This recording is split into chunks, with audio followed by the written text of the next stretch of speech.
В области Ултау начал работу Совет по профилактике наркомании и наркопреступлений. В его состав вошли представители полиции, специалисты по профилактике наркомании, а также волонтеры, журналисты, активисты неправительственных организаций и молодежь. Совет нацелен на усиление профилактики, эффективное планирование мероприятий и развитие антинаркотической культуры в регионе. Его возглавил начальник управления по противодействию наркопреступности Департамента полиции области Улытау Ерлан Оспанов.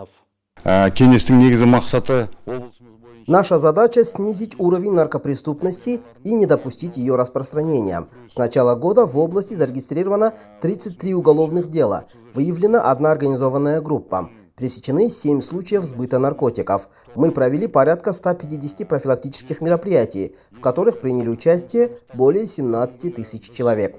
В основном это школьники и студенты колледжей. Остальное внимание уделяем интернет-пространству. За это время нами заблокировано свыше 200 сайтов и более 400 подозрительных счетов.